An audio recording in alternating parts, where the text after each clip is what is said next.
Now, private members, legislative business, bills for introduction. Number 1, Hussain Dalwai, please.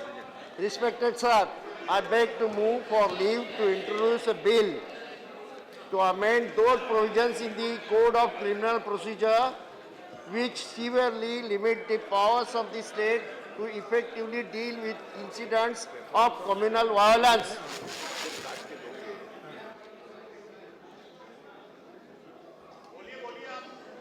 हो गया introduce किया. Okay. Question is that leave be granted to introduce the bill. Those in favor, please say aye. Aye. Those against, please say no.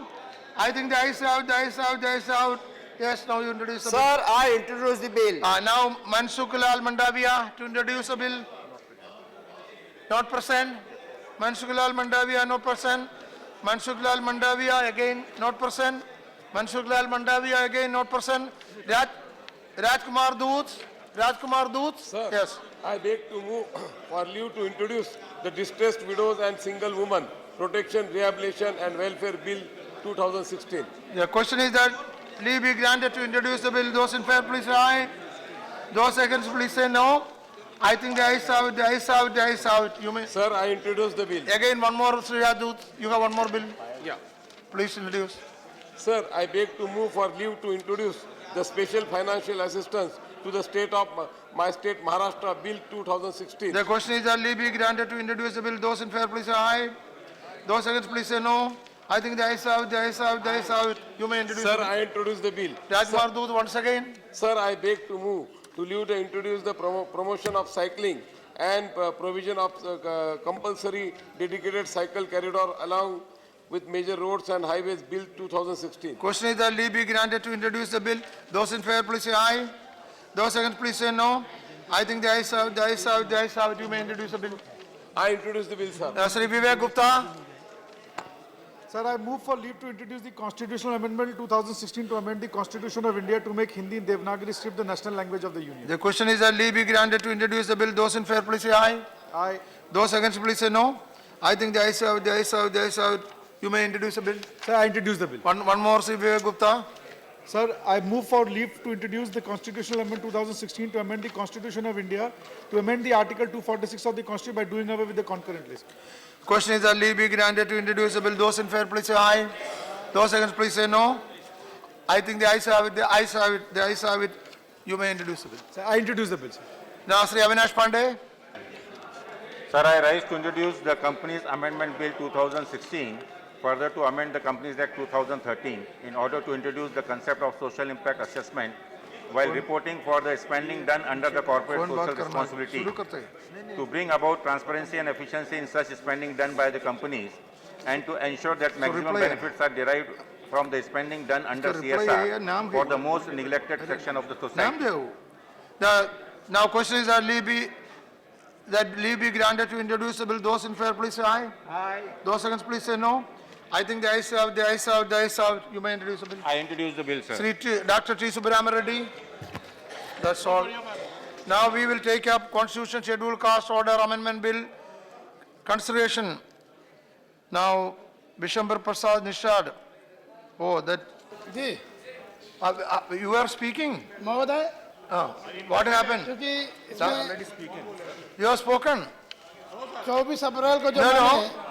मैंने ये bill प्रस्तुत किया था उसमें काफी विस्तार में चर्चा हो चुकी है और No, सुनिए. मैंने बताया था उस दिन आपने आप विस्तार में चर्चा उसी बात को हम कह रहे हैं मानवर क्योंकि मानवर हम एक सदस्य के लिए करना है सदस्य की हैसियत से अपना प्राइवेट मेंबर भी लाए मानवर हमें पूरा अधिकार है अपनी बात रखने का नहीं वो तो आप बोल चुके हो अभी मानवर ये बोल चुके हैं अब मानवर सर बात रख चुके हैं अभी वोटिंग करानी है वोटिंग करानी है वोट फॉर वोट मानवर हम संवैधानिक तरीके से आज हम अपना ये बिल प्रस्तुत किए हैं अभी कुछ दिन पहले जाट आंदोलन हुआ पूरे देश में तो भारतीय जनता पार्टी सरकार ने तुरंत कमेटी बना दी उसके लिए तुरंत संवेदनशीलता जाहिर कर दी ये हमारी मछुआ समुदाय की जो जातियां हैं उत्तर प्रदेश में अनुसूचित जात में पहले से हैं और उनको प्रमाण पत्र जारी नहीं किया जा रहा उसी तरह से पिछड़ी जात में क्रम संख्या 67 पे क्रम संख्या 67 में मोची जाति जो है बैकवर्ड में है, उसको अनुसूचित जाति का सर्टिफिकेट जारी किया। जो विसंगतियां हैं उसको दूर करने का काम भारत सरकार करेगी। इसलिए हम प्राइवेट मेंबर बिल लाए। हम चाहते हैं कि उसको सर्वसम्मति से पास कराया जाए, ये अनुरोध करना चाहते हैं। हम चाहते हैं Now listen, the last day you completed your speech and then we were asking you to withdraw the bill, whether you will withdraw the bill. You were insisting that you will not withdraw. That was the position. So no speech again. The simple question is now, are you withdrawing the bill or not? नहीं sir, हम व्याख्यान नहीं दे- हम ये निवेदन करना चाहते हैं कि सरकार इसको पास कराए, नहीं मतदान कराए। मतदान की मांग करते हैं। आरक्षण के संबंध में परिस्थितियां बदल गई हैं। You are not withdrawing. No withdrawing. Now please, so if you are not withdrawing, I will put it to vote. Yeah, yes sir. That's the only way.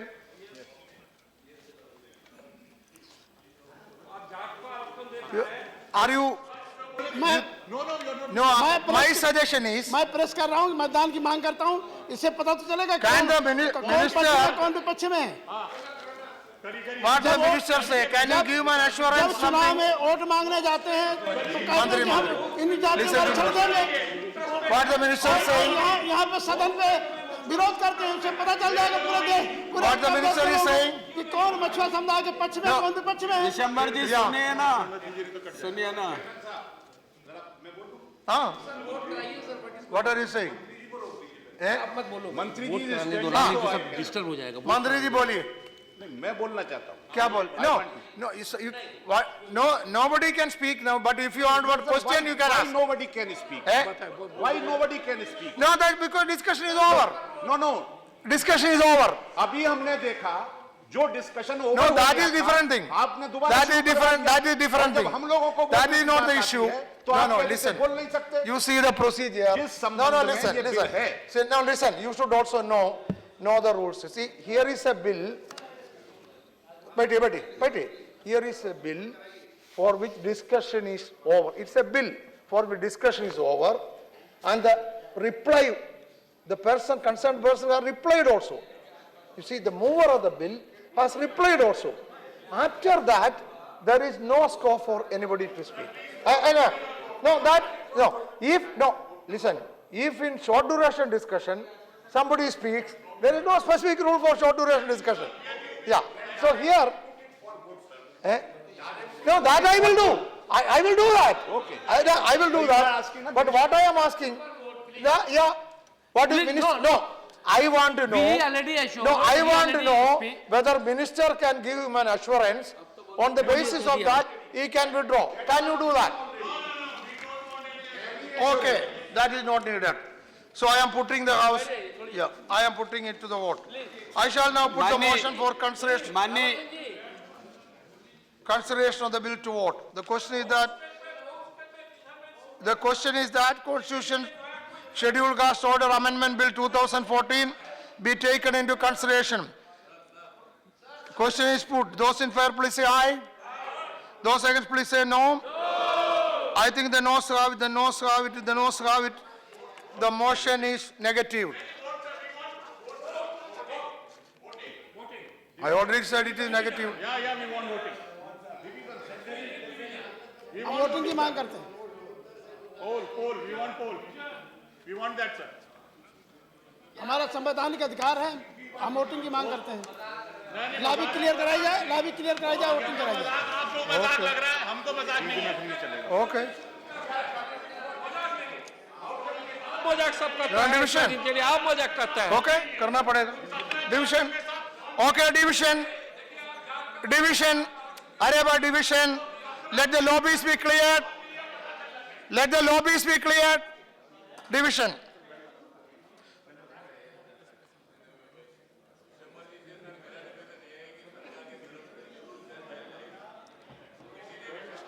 Division lobbies be cleared. Bill.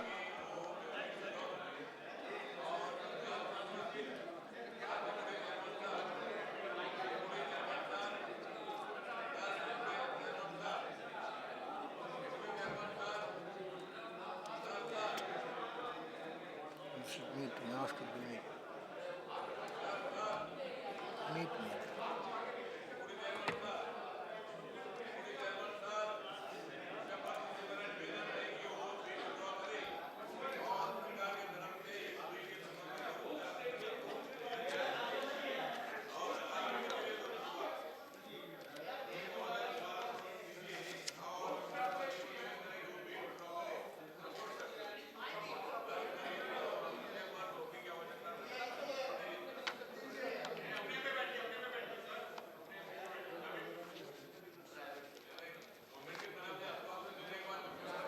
No, उनको बुलाओ, ये गांगुली को बुलाओ. हाँ.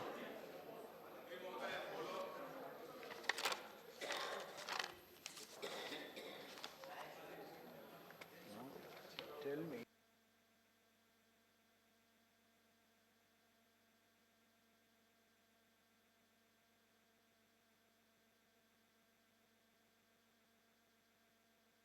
You have not.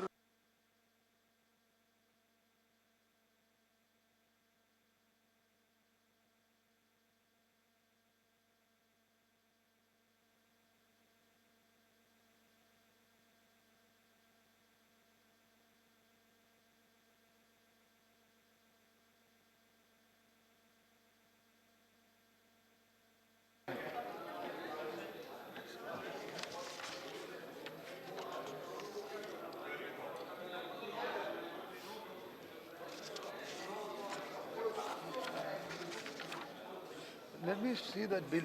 What is that bill? Bill, yeah, bill. Okay. What is it?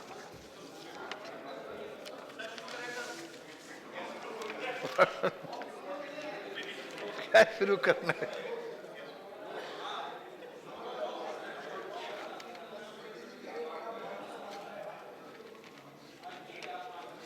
The most powerful in the country. There are several castes.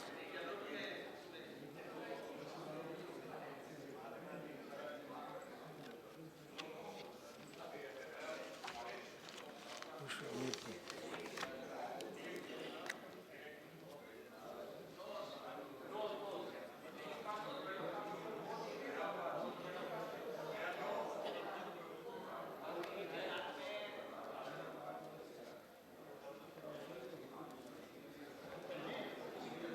I go by 4 o'clock.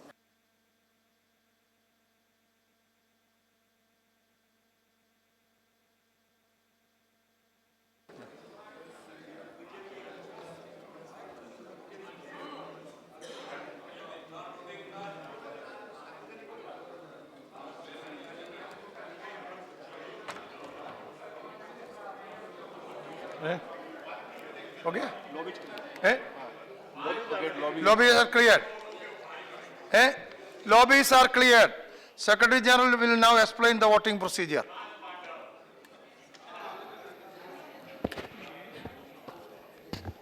Honorable members, for your convenience, I shall explain the voting procedure by automatic vote recording system. It may please be noted that each member has been provided with an integrated microphone and voting console containing 4 buttons: P for present, A for ayes, O for abstain, N for noes. There is also a separately situated security button in red, which is vote activation, provided on the language selector. A red LED vote now lighting during the voting period indicates that the voting functions are operational and active. To record a vote, a member has to press the vote activation button and one of the voting buttons of his or her choice simultaneously. Each voting button has an assigned LED next item? indicating the correct and valid voting function Next item. as long as the button is pressed together with the vote activation button. The voting process starts with a musical sound on the large screen hall display on the 2 corners of the chamber. Each member has to keep the voting button as well as vote activation button pressed simultaneously for 10 seconds. That is at the time of closing of voting in order to register a valid vote. During the voting period, the member can change his or her vote at any time. The vote cast at the time when the voting period is ending will be valid. That is, the button kept pressed at the 10th second will be recorded. In case either one or both the buttons are released prior to close of voting period, the vote will not be registered. The countdown time is also indicated on the display board. If a member finds that he or she has voted by mistake by pressing the wrong button, he or she can be allowed to correct the mistake provided he or she brings it to the notice of the chairman before the result of the division is announced. Now, I shall now put the motion for consideration of the bill to vote.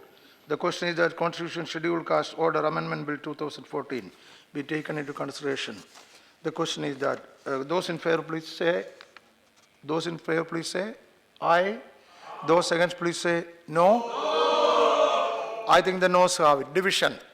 Division.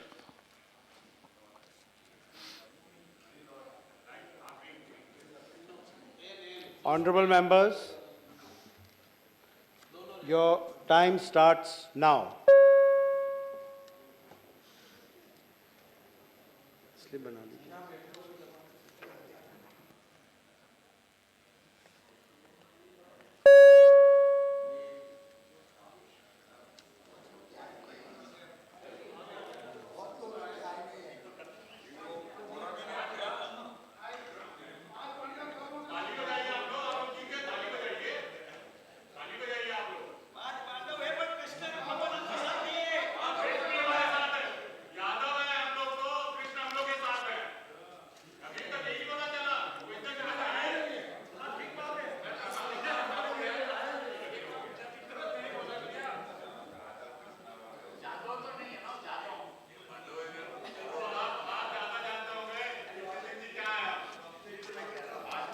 Now, subject to correction, please, subject to correction, ayes 5, noes 26, the motion is negatived.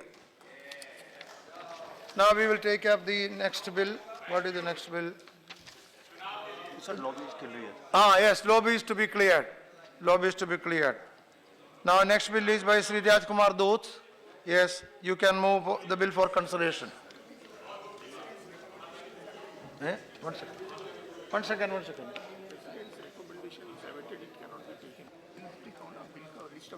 What? One second, one second, one second.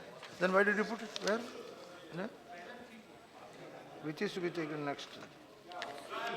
Sir मुझे एक बात बोलना है sir. Then why did you put it? Why did you bring it here? Why did you include it? It has been mentioned because law of lords it is there. No, no, why it is included then? Sir, it is So which is the next bill? next is KK Rajesh. You can mention Mr. Dhuti or bill recommendation of. Why did you include it in? It has to be included because law of lords has taken.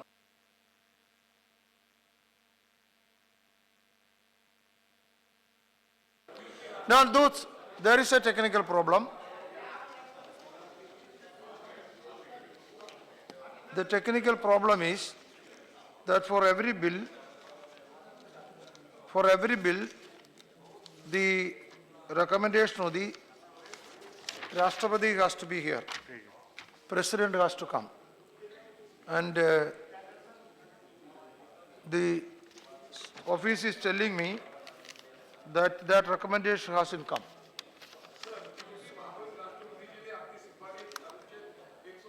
अंतर्गत नहीं भेजी है. अतः मैं आपसे अनुरोध करता हूं कि मुझे मेरी निजी विधेयक को विचार करने के लिए मुंह करने दिया जाए और इस पर चर्चा डेफर कर दी जाए. इस प्रकार मेरी प्राथमिकता बनी रहेगी. इस दौरान मंत्रालय राष्ट्रपति महोदय की परमिशन सचिवालय को भेज सकता है. माननीय और मैं अपने विधेयक को चर्चा के लिए प्रस्तुत करता हूं.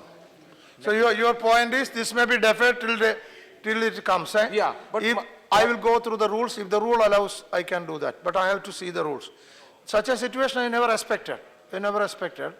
But if the rules permit, it will be done. Okay? Thank you, sir. I will examine that. Thank you, sir. So next is KK Rajesh bill.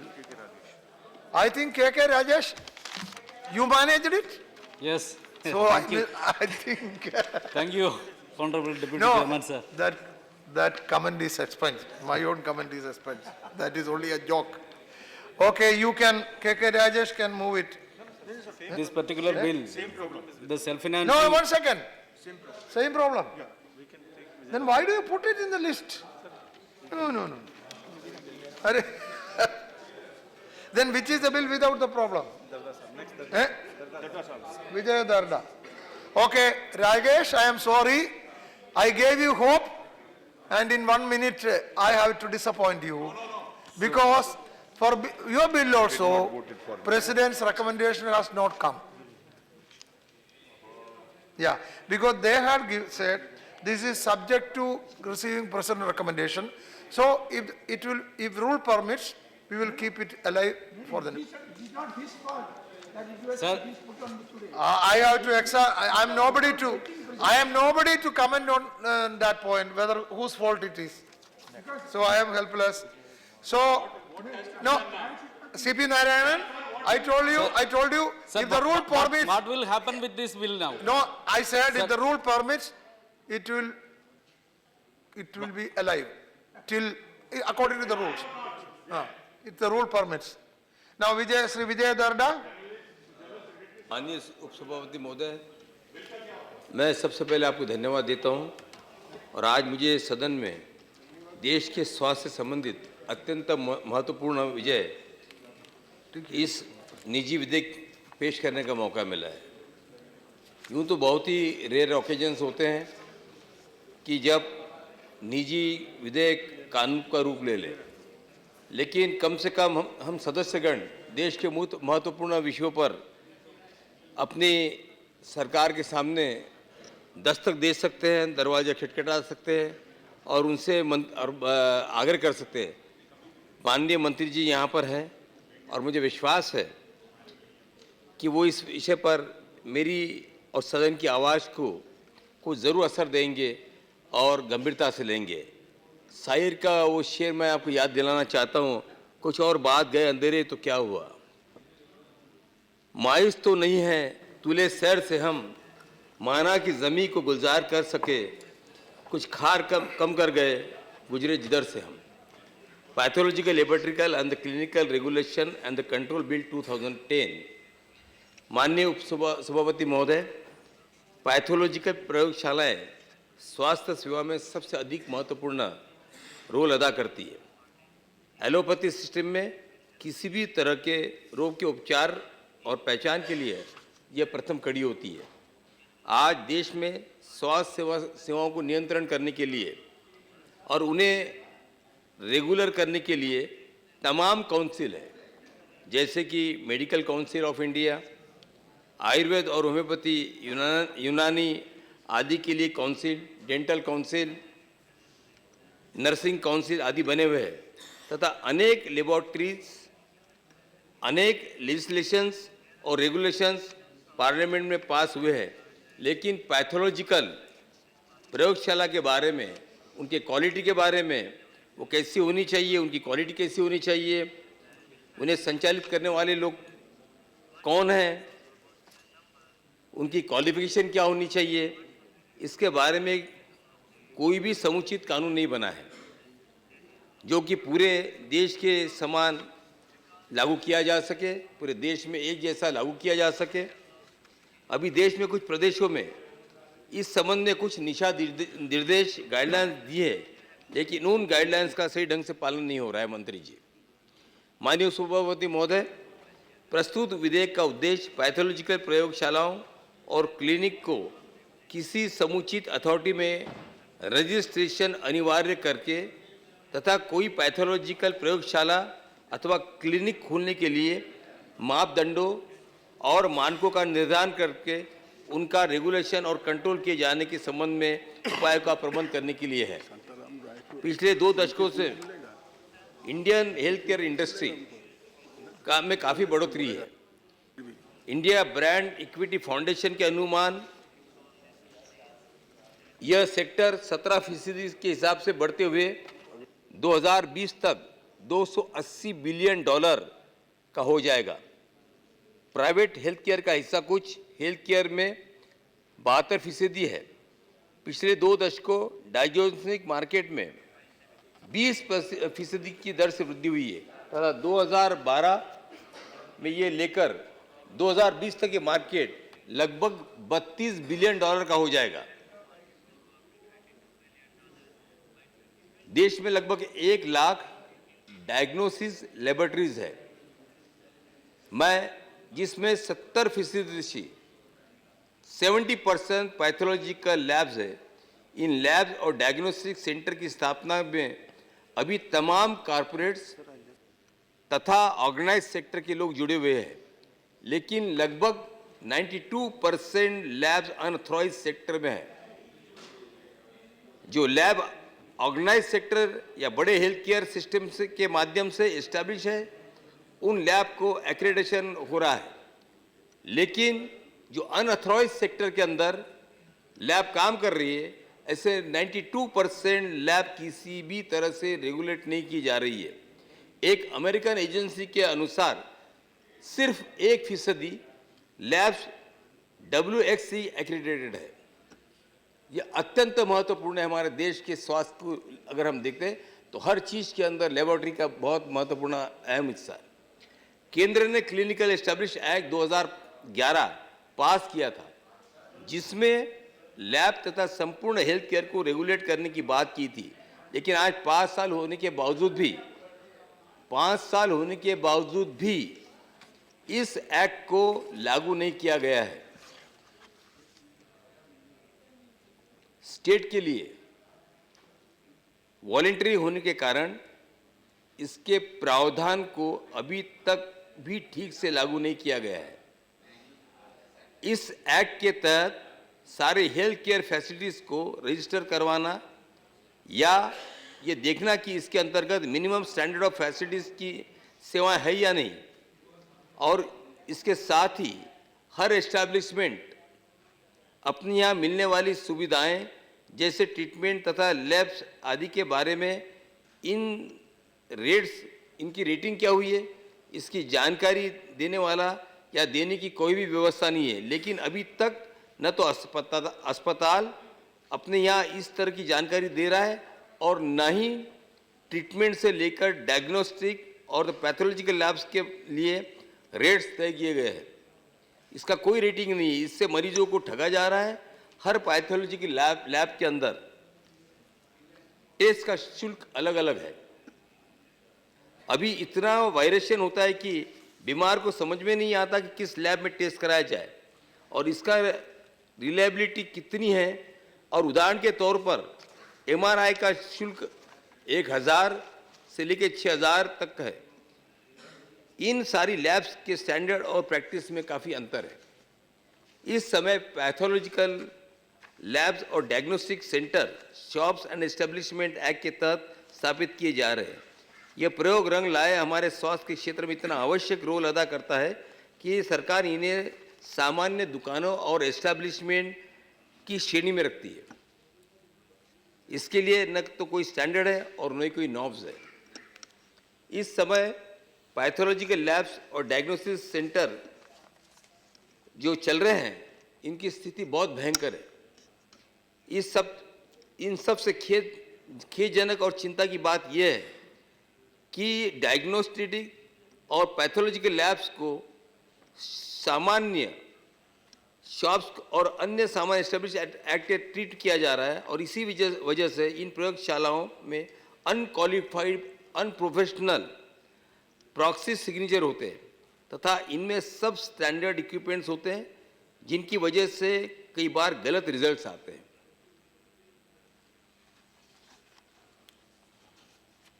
पूरे महाराष्ट्र में एक अनुमान है कि 1500 प्रैक्टिसिंग MD पैथोलॉजिस्ट, कभी यह संख्या कम होती है, कभी ज़्यादा होती है। नागपुर जैसे बड़े शहर में 15 के आसपास प्रैक्टिसिंग पैथोलॉजिस्ट है जो MD है। मुंबई और ठाणे को छोड़कर पूरे देश में सिर्फ 850 के आसपास प्रैक्टिसिंग पैथोलॉजिस्ट MD है, जिससे सिद्ध होता है कि पूरे प्रदेश में क्वालिफाइड पैथोलॉजिस्ट की कितनी कमी है। वहीं एक अनुमान के मुताबिक डिप्लोमाधारी पैथोलॉजिस्ट की संख्या 10,000 से भी अधिक या ज़्यादा की पूरी रिपोर्ट तैयार करके अक्सर प्रॉक्सी सिग्नेचर कराते हैं या खुद सिग्नेचर करते हैं, जो कि गैर कानूनी है। सैंपल कलेक्शन से लेकर सैंपल ट्रांसपोर्ट, रजिस्ट्रेशन आदि टेस्ट के पहले ऐसे स्टेप्स है। अगर सैंपल ठीक से कलेक्ट नहीं हुआ हो या पहुंचा तो रिजल्ट्स के गलत होने की संभावना रहती है, और इसलिए सैंपल कलेक्शन से लेकर रिपोर्ट डिलीवरी तक में हाईएस्ट स्टैंडर्ड की ज़रूरत होती है।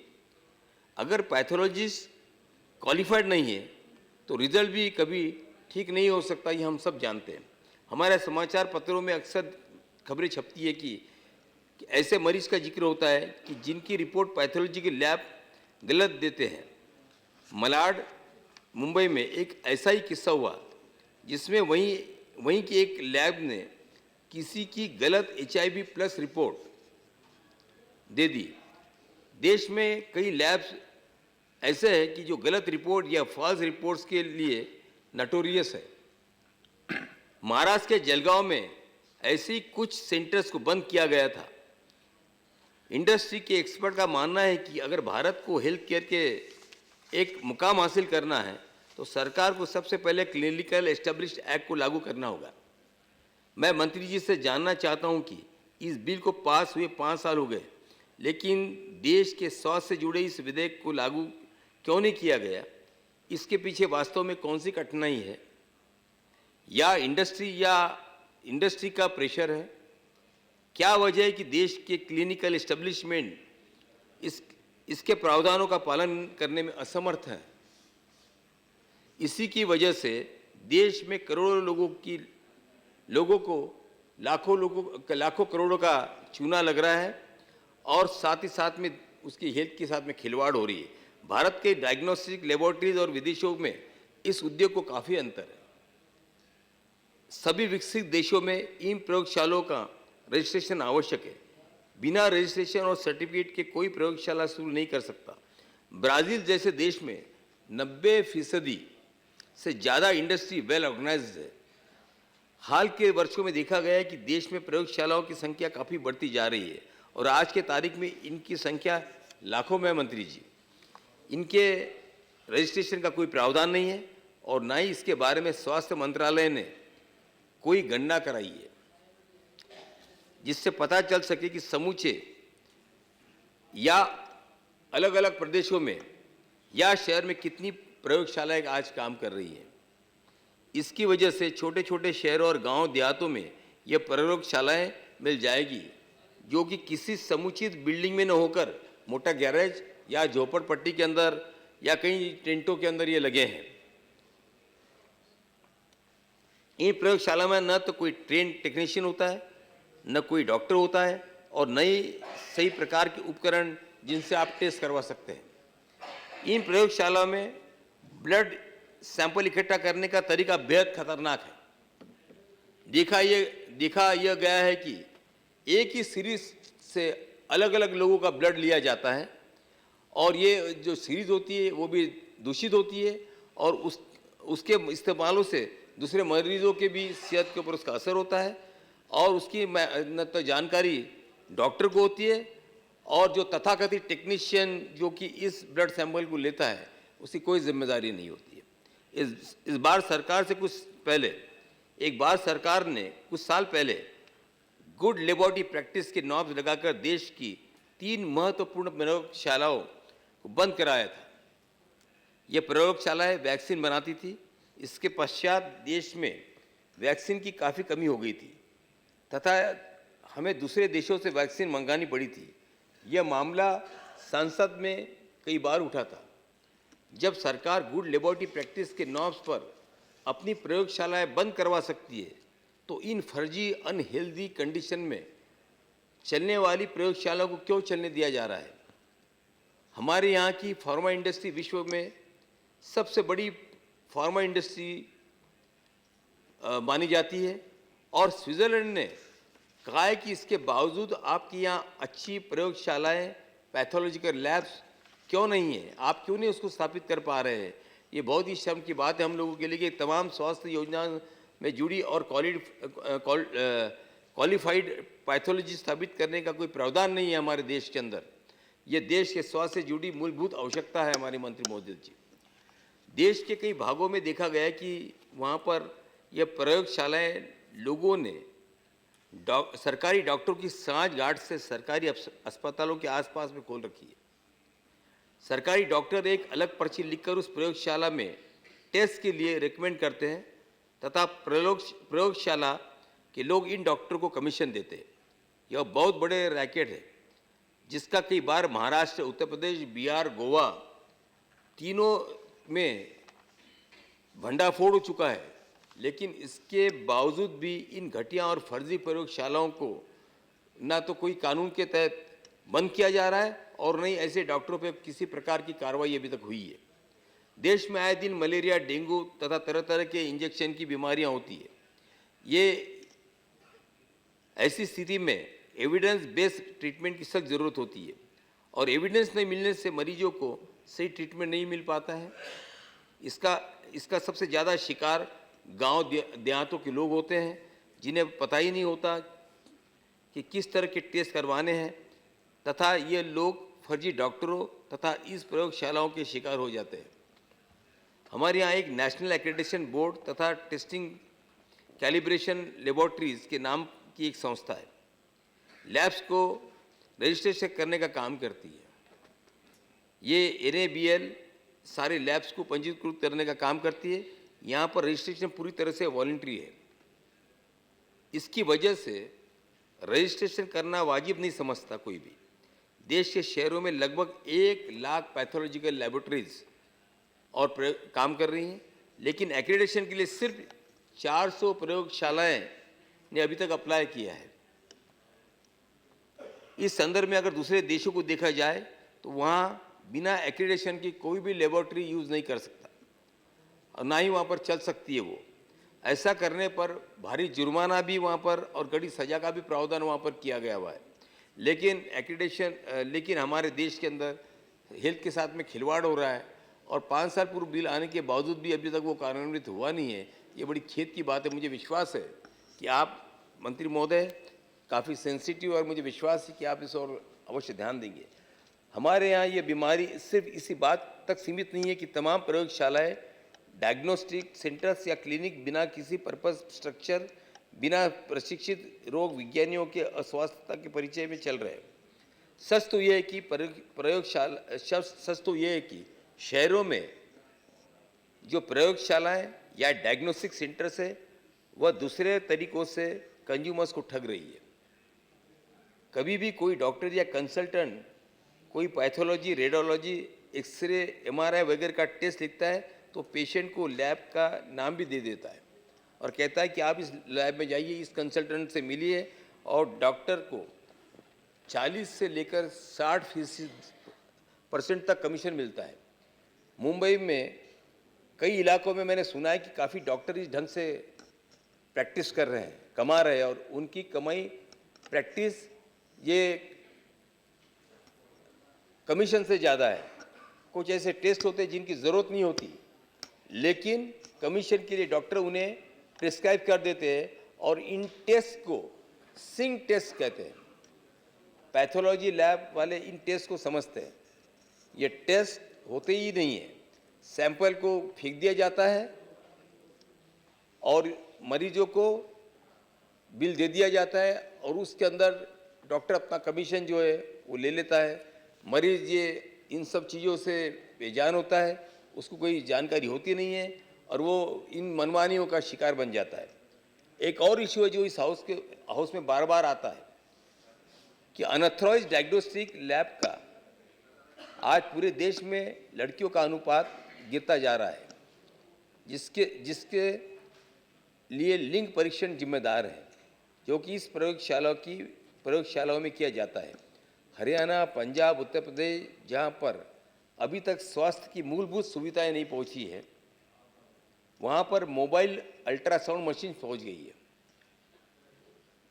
वहाँ डॉक्टर लिंग परीक्षण करके अगर लड़की है तो उसका ऑपरेशन करवा देते हैं। इस पर देश में कानून भी बना है पर इसके बावजूद भी कानून अमल नहीं हो रहा है और ना ही उसके ऊपर कोई सख्ती से कार्रवाई हो रही है। मेरा मंत्री जी से अनुरोध है कि इस कानून के तहत कम से कम फर्जी डायग्नोस्टिक्स लैब पर जो कार्रवाई की जा रही है या की जा सकती है उसको किया जाना चाहिए वरना देश में गायब हो रही लड़कियों की संख्या में लगातार वृद्धि होती रहेंगी और उसके लिए जिम्मेदार हम लोग होंगे। माननीय उपसभापति महोदय, मैं इस विधेयक के माध्यम से सरकार से अनुरोध करता हूं कि सरकार पैथोलॉजिकल प्रयोगशाला के बारे में जल्दी से जल्दी नॉज बनाए तथा इन्हें लागू करे। सरकार एक बहुत नेशनल रूरल हेल्थ मिशन चला रही है। इस मिशन के माध्यम से देश के ग्रामीण क्षेत्रों में प्रयोगशालाएं स्थापित की जा रही है। छत्तीसगढ़, विदर्भ के नागपुर के एरिया में सिकल सेल जैसी बीमारियां हैं तथा ट्राइबल क्षेत्रों में तमाम तरह की बीमारियां फैली है जिनका उपचार सही प्रयोगशाला के बिना निदान के असंभव है। मैंने बिल में अनुरोध किया है कि अथॉरिटी बनाई जाए तथा इसके तहत देश में स्थापित होने वाली सारी प्रयोगशालाओं को रजिस्टर किया जाए तथा फर्जी और अनहेल्दी कंडीशन में चलने वाली प्रयोगशालाओं पर सख्त कार्रवाई किया जाए। यह देश के स्वास्थ्य से जुड़ा प्रश्न है। अगर देश का स्वास्थ्य ठीक रहेगा तो उसका भविष्य भी ठीक होगा। मंत्री जी ने प्रेग्नेंट महिलाओं को सुविधा के लिए काफ़ी कदम उठाए हैं। मैं आशा करता हूं कि आप हमारे बिल का समर्थन करके इसे पूर्ण रूप से कानून का रूप देंगे तथा देश के स्वास्थ्य की जो जिम्मेदारी आपने ली है उसको निभाएंगे। धन्यवाद sir. Thank you. Shri Shantaram ji Nayak. Sir, I stand here to support the bill introduced by my friend and my colleague, Sri Vijay Kumar Dadda. I have no objection to any of the provisions of the bill, except to the fact that he wants that headquarters of this lab should be in Nagpur. My contention is, why Nagpur alone? Why not any other state? Goa. Why Nagpur alone? Sir, I already said about Goa. I said about Punjab. You said it in Nagpur. No, I said it about. I said about Punjab, I said about Bihar. Anyway. That time I think when I was in Nagpur, you were in the Goa. It's all right. Anyway, Whether it but is Goa or anyway, Nagpur, it's yeah. all right. See, today the question is, doctors normally do not prescribe medicine even for common cold unless they send a patient to laboratories for various tests. This is reality. Sometimes they may give 1 or 2 tablets for immediate relief, but most of the time, even when common cold occurs, the doctors refer patients to laboratories of their choice.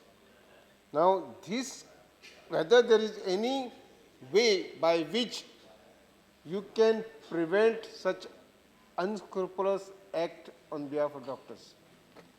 See, this is very questionable thing. It's not that easy to ask a doctor not to refer.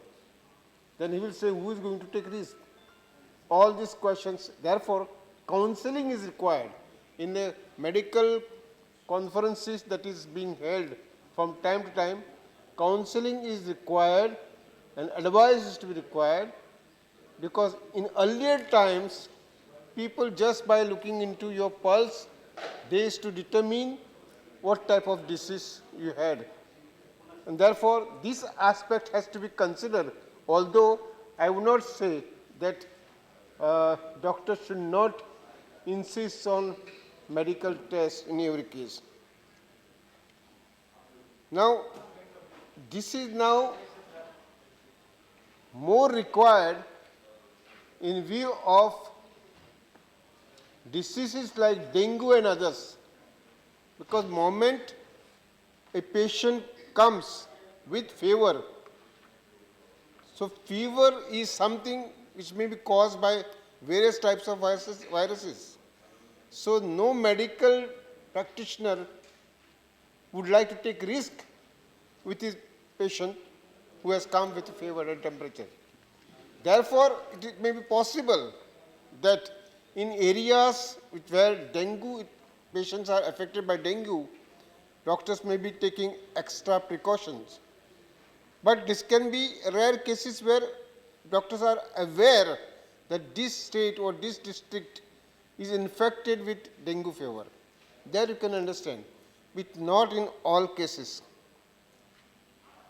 I would like to know whether the government, whether the Ministry of Health carries out timely inspections and raids on labs, pathological labs.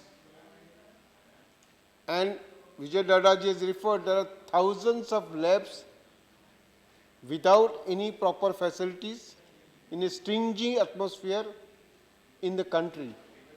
Whether you have got any figures whereby state governments or by central government, raids have been conducted on such labs for the safety of the patients who go there for testing their blood. And this is very essential. Sir, you have to do it on the war footing. Maybe that you have to take the help of the state government in this connection, but you have to do it because unless they are aware that raids are going to take place, they will not keep their labs in a clean and proper atmosphere.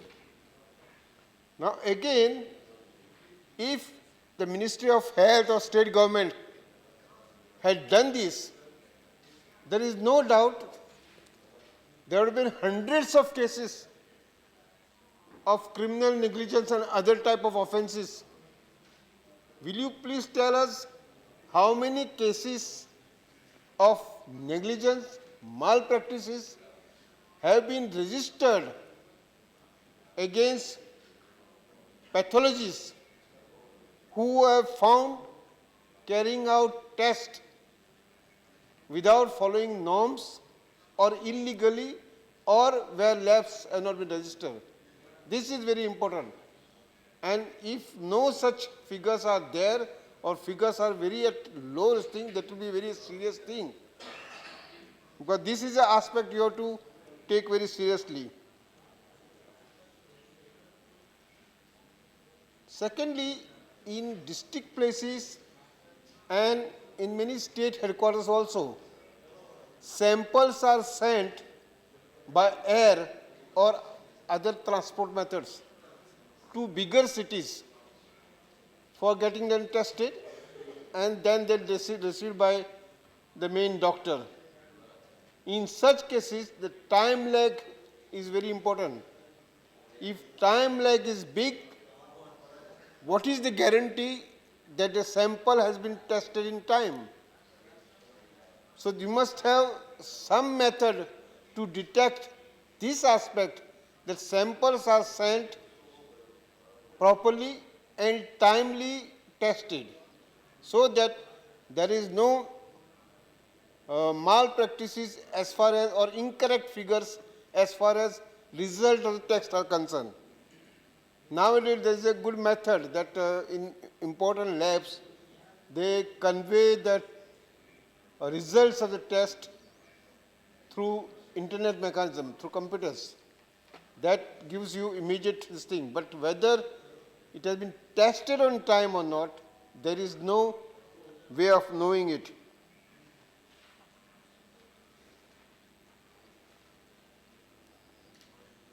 Here is an appeal to you, and you have done it in the past, I suppose.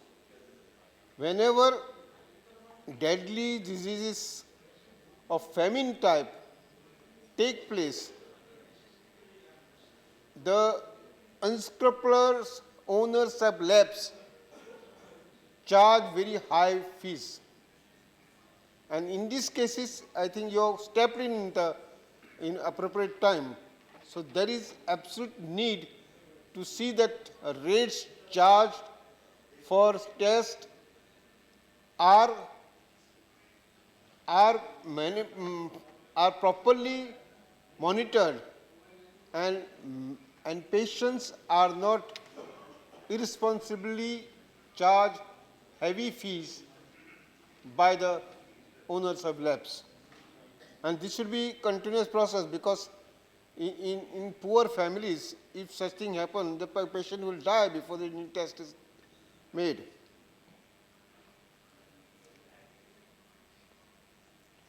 Now question is, there is a authority which Dadaji has recommended. I think there is need to have this legislation type of this thing with proper modification, etc., where this regulatory bodies is established with proper offices in every state and possibly at some important districts in the country. You can also subsidize in the beginning these labs, because people may not be coming forward for the purpose. And mostly, I would suggest the cleanliness of these labs is the first priority. We have got actually, may I say that we have got enough labs in the country. Even those labs are maintained properly with cleanliness, and requirement of registration is obtained from them. To start with, we will have a proper mechanism and machinery for the purpose. Thereafter, you can think of a legislation and further actions. And if proper steps are taken, this thing can be achieved. I once again congratulate my friend Mr. Dada for introducing this legislation, and it was a sheer luck of Mr. Dada that 2 other bills could not be taken up, and his important bills of Mr. Dada was taken up by the House. Thank you very much. Thank you. Shri Bhupenderji Singh. Thank you, Vice Chairman, sir. Sir, as you know, that in a welfare state, it is the duty of the government to see that every life is important. The human life is very much important, and every individual is the property of the state till he passed away.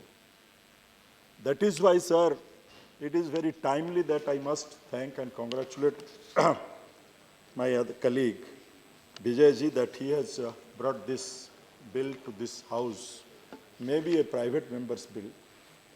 But history has its record that till 1973-72, the bill, private member bill, either in this House or in the Lok Sabha, has been accepted by government unanimously, and the whole House unanimously adopted that.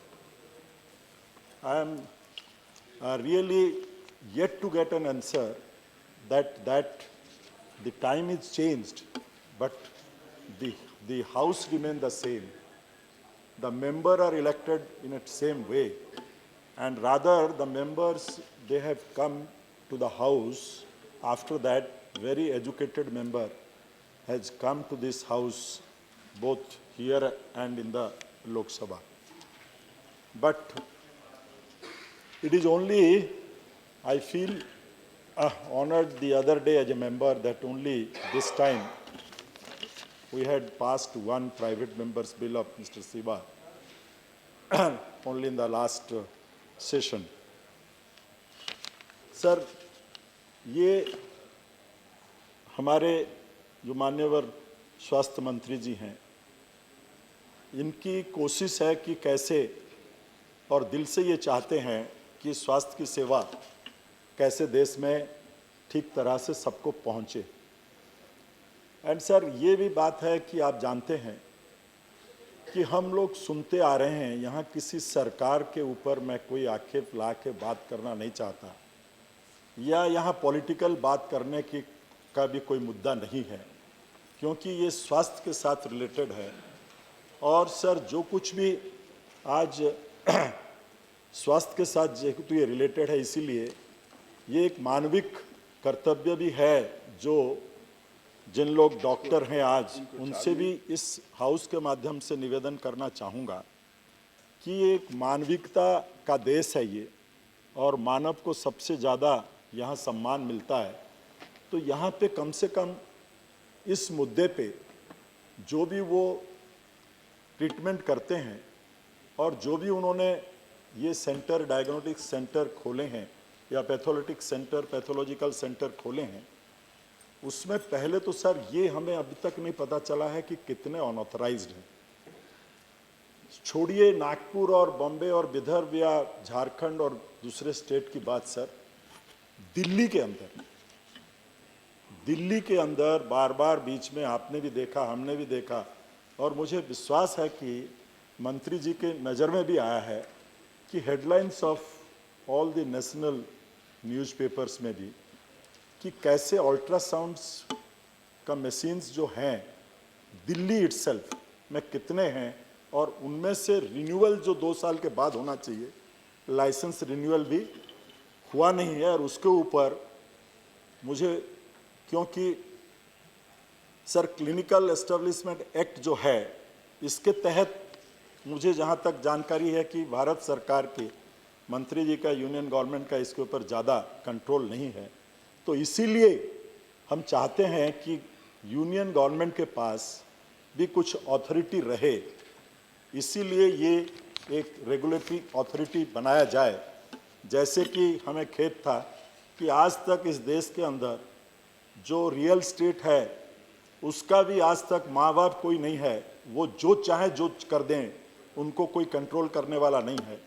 ऐसे ही government of India के पास, ministry के पास क्या ऐसे कुछ ताकत है या नहीं कि ये आज कम से कम, आज नहीं ये सेशन के अंदर दिल्ली के अंदर कम से कम, और जितने मेट्रोज हैं हमारे बॉम्बे के अंदर सर, ये हमने, आपने भी, सबने, इसमें कोई द्विरा नहीं है कि पैथोलॉजिकल सेंटर ऐसे खुले हुए हैं जहाँ पे कि उनका कोई भी, the person who is taking your blood sample, वो भी किसी तरीके से कोई भी सर्टिफिकेट उनके पास नहीं है, और उन्होंने एक खाली दुकान खोल के रखा है कि आपका ब्लड वहाँ से लिया जाएगा और उसको भेजा जाएगा दूसरी जगह, जाके वो टेस्ट होके आएगा। और आज जो सबसे बड़ी बात है कि अल्ट्रासाउंड मशीन की, इसीलिए मैंने उठाया जो कि जिनका ये बिल जिन्होंने मूव किया है, विजय जी ने, उन्होंने भी ये बात कही है कि सर जानते हैं आपकी, भूपेंद्र जी एक सेकंड, ऐसे आपका समय खत्म हो गया, लेकिन हमारे पास जो लिस्ट है उसके मुताबिक आपका समय खत्म हो गया, लेकिन फिर भी अगर आप कुछ सुझाव देना चाहते हैं तो 2 मिनट में बुलेट पॉइंट में दे दीजिए। ओके, तो मैं यही चाहूँगा कि कम से कम पहला बात तो ये है कि इसमें हमारे को ये अथॉरिटी जितना जल्दी हो सके बन जाना चाहिए, और कंट्रोल इसके ऊपर गवर्नमेंट ऑफ इंडिया की भी होना चाहिए। और जहाँ पे जो मशीन टूल्स आए हुए हैं, जो पैथोलॉजी का जो भी इंस्ट्रूमेंट, केमिकल्स दुकानों में आजकल मिलने लग गया, कि सर उसमें भी हमें मालूम होना चाहिए सारे देश को कि गवर्नमेंट ऑफ इंडिया का इतना तो अथॉरिटी है कि जो आज ब्लड टेस्ट हम घर बैठे कर लेते हैं, और यहाँ पे भी हम लोग जो करते हैं सर, यहीं से निकल के लॉबी से बाहर, वो जो साथ ही साथ हम लोग उसका टेस्ट करते हैं, उसमें 5% 10% जो डिफरेंस है।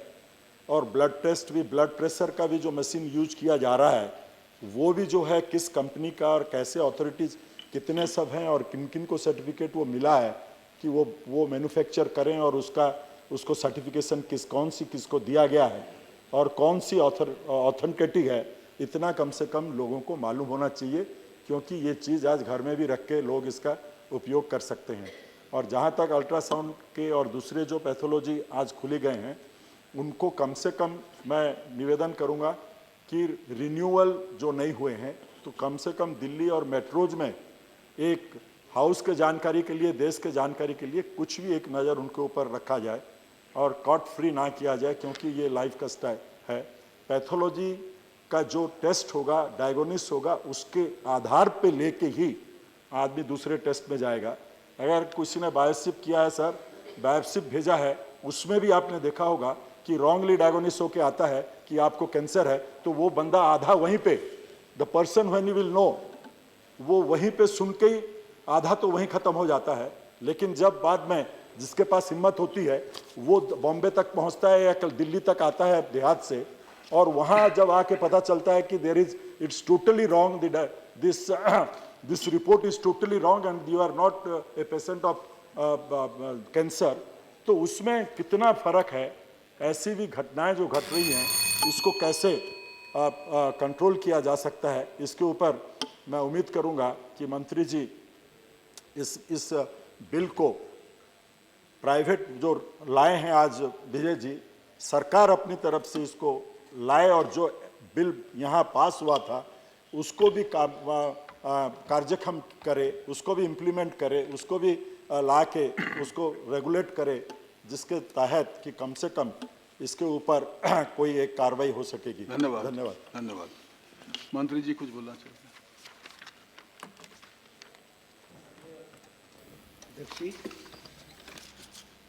अभी जो माननीय विजय दर्डा जी ने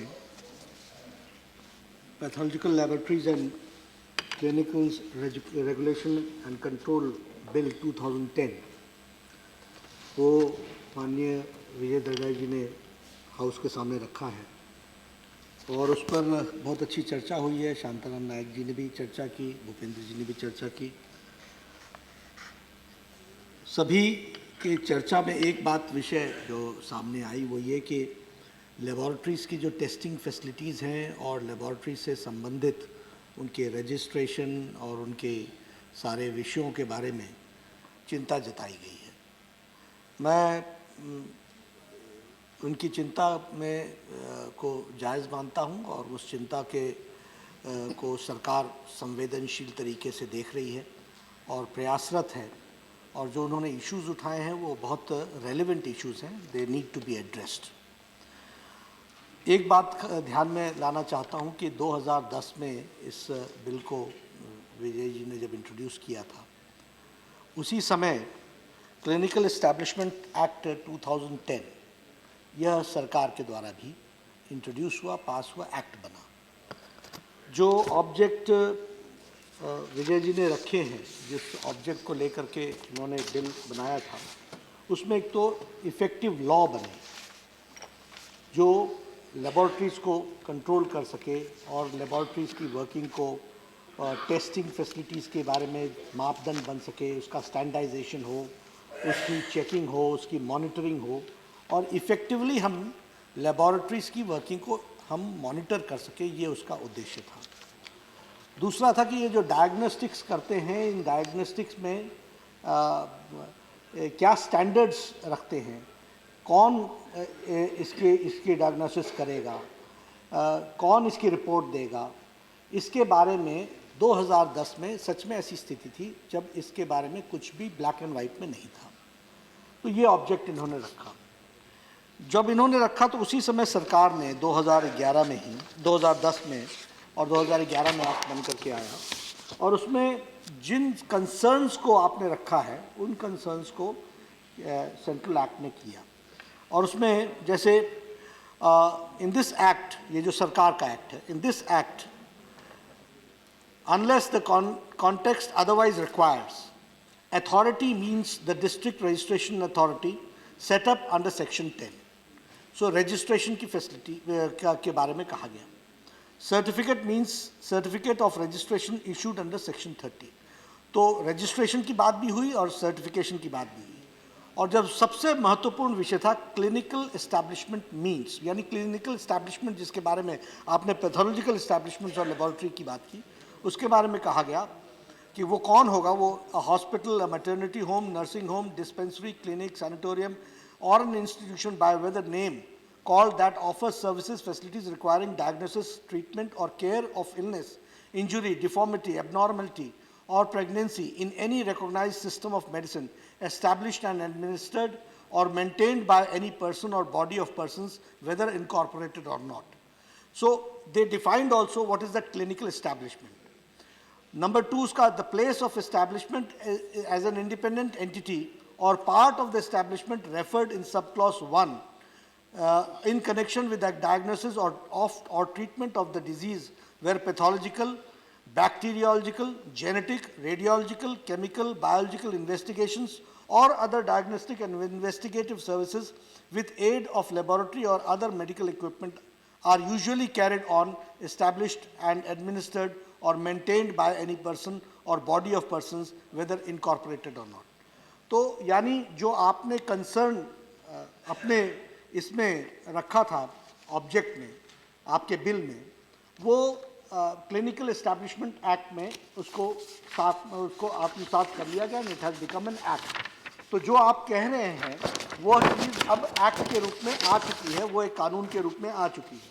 उसी तरीके से आपने कहा कि इसको कोई गवर्न करने के लिए क्या सिस्टम है, तो there will be a national council. The National Council shall compile and publish the National Register of Clinical Establishments within 2 years from the date of commencement of this Act. Develop the minimum standards for the and periodic review. So develop the minimum standards and periodic review हो, इस बात को कहा गया। इस act को 4 states ने की तरफ से रिक्वेस्ट आई कि क्लिनिकल एक्ट बना। क्लिनिकल एक्ट बनने के बाद 10 स्टेट्स ने इसको, और यूनियन टेरिटरी में दिल्ली को छोड़ करके बाकी सब ने इसको लागू किया। तो पहली बात तो यह है कि जो आपकी मनसा, जो आपकी इच्छा, जो आपके कहने की बात है, उसको सरकार ने एक्ट के रूप में ब्लैक एंड वाइट में उसको, that is now force and it has come in 10 states. दूसरा इशू है जो आपने कहा, जैसे आपने कुछ इश्यूज सबने रखे। एक तो national council for clinical establishment at the central level, ये DGHS इसको मॉनिटर करते हैं। उसी तरीके से state council of clinical establishments headed by state health secretary, और ये जहाँ जहाँ लागू हुआ है वहीं पर है, जहाँ लागू नहीं हुआ है वहाँ नहीं है। डिस्ट्रिक्ट आपने कहा वो नागपुर हो, गोवा हो, पंजाब हो, सभी के बारे में आपने कहा। वो हमने डिस्ट्रिक्ट रजिस्ट्रेशन अथॉरिटी जो है वो chaired by district magistrate, district level पे ही कर दिया है। No need not to have any head office. National level पे हमारे को उसकी इन्फॉर्मेशन मिलती है, स्टेट काउंसिल्स उसको, स्टेट सेक्रेटरी उसको रजिस्टर करते हैं, और डिस्ट्रिक्ट लेवल से उनको रजिस्ट्रेशन आती है। तो each district has a district registration authority, so this is not required. एक बात ये बतानी थी। एक बात कहा गया कि हम रेड करें, सेंट्रल लेवल पे हम रेड नहीं कर सकते। Health is a state subject, it is we can assist, we can ask them to do the implementation part is with the state and the states have to do it. आपकी sentiments के लिए उसको कैसे किया जा सकता है और कैसे इन्फोर्स और किया जा सकता है, इस पर हम विचार कर सकते हैं कि how we can make it more effective. जिसके मेजर्स क्या हो सकते हैं, क्योंकि ये कंसर्न्स बहुत जेन्युइन है और उसको करने की ज़रूरत है। उसी तरीके से रजिस्ट्रेशन के बारे में भी जो है वो सेक्शन 4 में बताया गया है। सेक्शन 4 नहीं, चैप्टर 4 ऑफ सेक्शन 14 में ये बता रखा है कि कैसे इसकी रजिस्ट्रेशन होगी। क्वालिफिकेशन के बारे में भी minimum standards for clinical establishment ये भी डिफाइंड है, और ये क्लिनिकल एक्ट के तहत, एस्टैब्लिशमेंट एक्ट के तहत ये कवर होता है। वेबसाइट पर ये दिखाया गया है। मैं एक ही बात कहना चाहूँगा कि हमारी कोशिश है कि ज़्यादा से ज़्यादा स्टेट्स इसको अडॉप्ट करें। कल भी स्वास्थ्य मंत्रियों की बैठक होने वाली है, उसमें भी मैं इस विषय को सबसे रखने वाला हूँ। अडॉप्ट तो उनको करना पड़ेगा और फोर्सफुल इन्फोर्समेंट उनको करना पड़ेगा। आई fully share the sentiments of my friends and this is a very important concern. क्या methodology हो सकती है so that we see to it that the states go for it and इसको adopt करें, इसके लिए हम प्रयासरत रहेंगे। मैं एक ही निवेदन करना चाहूँगा कि ये, क्योंकि हमारा क्लिनिकल एस्टैब्लिशमेंट एक्ट बन गया है, जो आपकी सारी चीज़ें हैं, रजिस्ट्रेशन का विषय, स्टैंडर्डाइजेशन का विषय, मॉनिटरिंग का विषय, अथॉरिटी का विषय, ये सारे इसमें कवर होते हैं। तो कानून जो बनना था, जिसके लिए आपने रिक्वेस्ट की है, वो कानून बन चुका है और उसके इम्प्लीमेंटेशन का पार्ट स्टेट्स के पास है। 10 स्टेट्स ने इसको इम्प्लीमेंट किया है और यूनियन टेरिटरीज में दिल्ली को छोड़ करके, दिल्ली वालों से भी मैं रिक्वेस्ट कर रहा हूँ कि इसको आप जल्दी से जल्दी लागू करें। तो मैं इसको ज़रूर रिक्वेस्ट करूँगा सबसे और बातचीत भी करूँगा। मैं माननीय सदस्य से निवेदन करूँगा, क्योंकि ये एक्ट बन चुका है, जो उनकी मंशा है वो सरकार ने पूरी कर दी है, इसलिए इसको वापस लेंगे तो अच्छा रहेगा। धन्यवाद। मंत्री साहब, एक ही चीज़ है कि ये जो अल्ट्रासाउंड्स है, वाइस चेयरमैन सर, आप जानते हैं कि देश की स्थिति ऐसी है, NRHM में आप सरकार की तरफ से जहाँ पे आपके सब डिविजनल हॉस्पिटल्स हैं और ब्लॉक लेवल पे भी जहाँ पे आपके अच्छे हॉस्पिटल्स हैं, सब डिवीजन से कम अल्ट्रासाउंड तो शुरू कराइए NRHM में या किसी भी तरीके से। डायग्नोसिस का जो प्रॉब्लम हो रही है। दादरा जी, आप क्या करना चाहते हैं? आप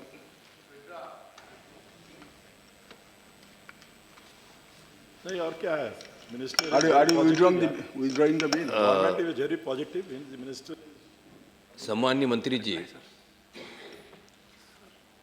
आपने काफ़ी हद तक मेरा समाधान किया और जो मैंने 2010 के अंदर the pathological laboratories and clinical regulation control bill introduce किया था, उसका काफ़ी हद तक आपने यहाँ पर कानून बना लिया है और जिसके माध्यम से आप गुड लेबोरेटरीज प्रैक्टिसेस के जो नॉर्म्स है पूरे देश के अंदर लागू कर दिए। आपके वक्तव्य से एक बात मेरे ध्यान में आई है कि कानून तो आपने बना दिया है, लेकिन जो राज्य है वो राज्य इसको सही ढंग से इम्प्लीमेंट नहीं कर रहे हैं।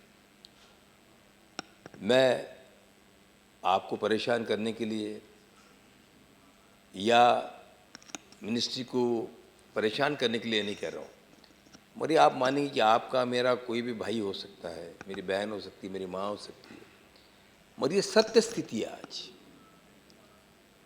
कि लेबोरेटरीज और लैब्स कितनी महत्वपूर्ण है। आप देखिए, नैबल जो है, national accreditation board of testing calibrations, जो कि भारत सरकार ने उसको ये किया हुआ है।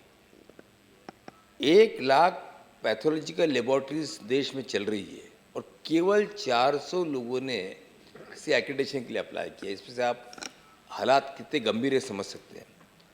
और उसी प्रकार से स्विट्ज़रलैंड में या अमेरिका ने, जो कि हेल्थ केयर के अंदर हमारा देश दुनिया के सामने यानी करीब करीब $250 बिलियन का हम बनने जा रहे हैं 2020 के अंदर, इसको $250 बिलियन को हम लोग इसमें अर्जित करेंगे। तो मेरी आपसे एक ही दरख्वास्त है, मुझे आपके सिंसियरिटी के ऊपर फक्र है और मैं जानता हूं कि आप कितने संवेदनशील हैं, किंतु ये विषय इतना गंभीर है स्वास्थ्य का, देश के स्वास्थ्य से ये मामला जुड़ा हुआ है और इसलिए मैं विनम्रपूर्वक आपसे एक ही आवेदन करना चाहूँगा कि कृपया आप, मैं जानता हूँ कि ये स्टेट सब्जेक्ट है, मगर बिना सेंट्रल के स्टेट भी कुछ नहीं कर पाता है। अब देखिए ना, आप ही यहाँ दिल्ली ने अभी तक इसको लागू नहीं किया, ऐसे कितने राज्य हैं। आप स्वयं जानते हैं कि लिंग परीक्षण के अंदर क्या क्या नहीं हो रहा है, पंजाब में, हरियाणा में, महाराष्ट्र में, बिहार में, यूपी के अंदर कहाँ नहीं हो रहा है। बच्चियों की संख्या किस प्रकार से कम होती जा रही है। तो आपसे एक ही निम्र निवेदन है कि आप कृपा करके आप उन सब लोगों को जोड़ दें और रजिस्ट्रेशन करवाएं उसको। ये जो फर्जी लोग, ये झोली छाप डॉक्टर जो घूमते हैं, यानी लेबोरेटरी जो है साइकिल पे रख लेते हैं और गांव-गांव में घूमते हैं, टेंटों में चला रहे हैं, इनके सख्त कानून होने चाहिए। आप उनसे कहिए, प्रधानमंत्री जी से कहिए, कैबिनेट सेक्रेटरी से कहिए, हेल्थ सेक्रेटरी से कहिए, ड्रग कंट्रोलर से कहिए कि इनके पास सख्त से सख्त, कड़ी से कड़ी सजा होनी चाहिए। क्योंकि जो हमारे गांव में रहने वाला जो व्यक्ति है, जो पढ़ा लिखा नहीं है, आप स्वयं जानते हैं, आप सब जहाँ से आप, हम सब लोग किसी न किसी गांव से जुड़े हुए हैं कि आज हमारे हॉस्पिटल से क्या हालत है, हमारी सरकारी हॉस्पिटल से क्या हालत है, किस प्रकार से हम हमारे यहाँ के संसाधनों को बंद करके रखते हैं ताकि प्राइवेट डॉक्टरों से उसको फ़ायदा मिले। मगर अगर एक ही वो मरीज़ को, जो लोग जानते नहीं हैं, इन्फ्लेटेड इंजेक्शन देकर ब्लड निकाल के सिंक टेस्ट के नाम के ऊपर ऐसी धांधली मचा रहे हैं, तो ये हम सब के लिए गंभीर विषय है। और मुझे विश्वास है, आप पे पूरा विश्वास है मुझे कि आप निश्चित रूप से करेंगे। और जाते जाते मैं एक बात और आपसे कहना चाहूँगा, जिसका संबंध इससे नहीं, मगर फिर भी मुझे मौका मिला तो मैं आपके सामने एक निवेदन करना चाहूँगा कि जो हमारा एम्स जो है, इतना महत्वपूर्ण है ये इंस्टीट्यूशन, एम्स हमारा, वहाँ की अभी तक काउंसिल बॉडी नहीं बनी है हमारी, बॉडी अभी तक आई नहीं है। हम लोग जिनको प्रोफेसर करने के लिए पहले एक ज़माना था कि प्रोफेसर नियुक्त करने के लिए पूरे दुनिया भर से उसके लिए आवेदन आते थे, पूरे साल में 200-250 प्रोफेसर बनते थे। आज हम लोग सिर्फ प्रमोट कर रहे हैं उनको वहाँ पर, तो मैं कम से कम ये आपके ध्यान में ला देना चाहता हूँ कि जो मतलब यहाँ तक होता था कि हमारे प्रधानमंत्री फ़ोन करते थे अमेरिका इंग्लैंड में कि आप यहाँ पर आइए और यहाँ पर काम करिए, और आज हालात ये हो गए हमारे देश के अंदर कि वो लोग उस कंपटीशन में है ही नहीं, केवल हम लोग उनको प्रमोट करते जा रहे हैं।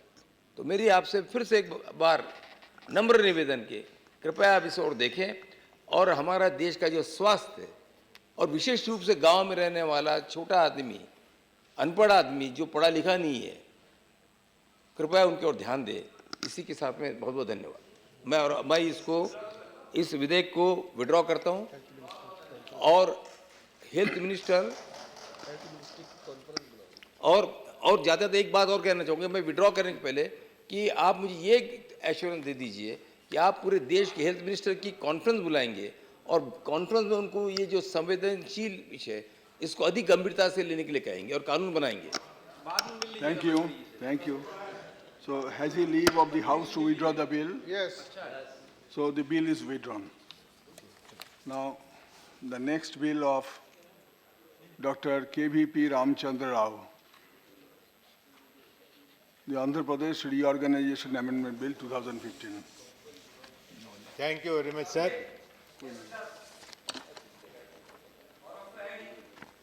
Hello? कोई है ही नहीं सदस्य।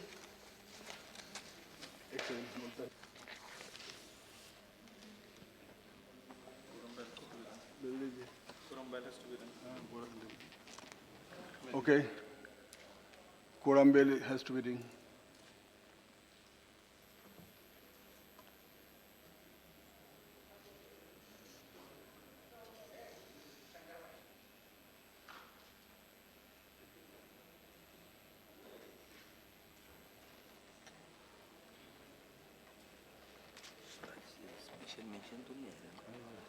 इसके बाद इनका बाद ही आएगा स्पेशल मेंशन, क्योंकि ये नहीं है ना, श्रद्धा नहीं है, तो इसके बाद ही स्पेशल मेंशन आएगा।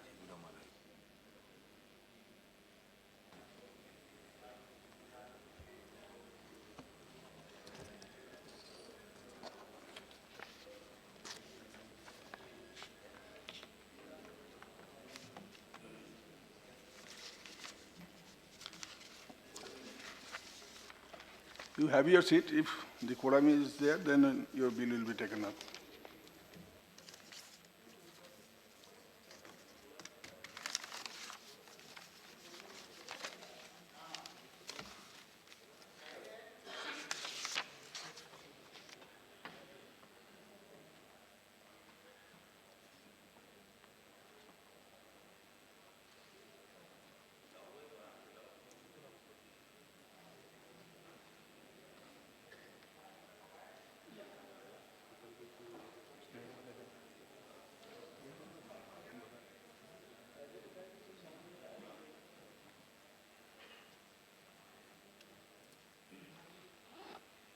कितना नंबर होना चाहिए?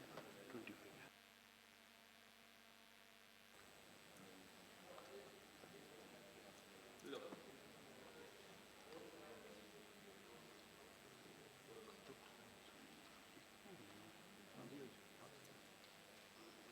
हो गया 2 मिनट।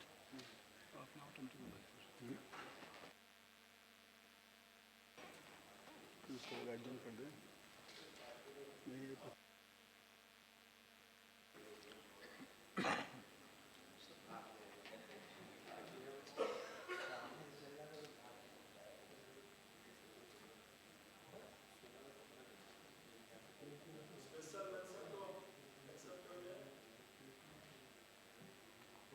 स्पेशल मेंशन कैसे हो गया? कुछ भी नहीं होगा।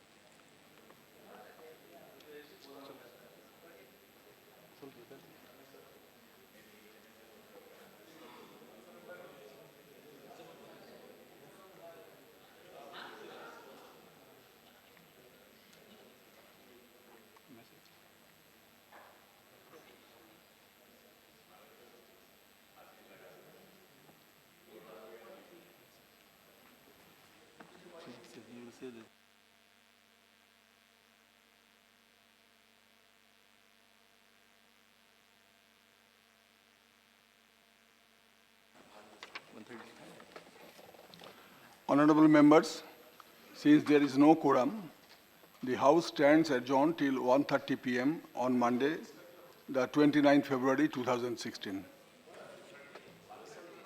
1:30 p.m.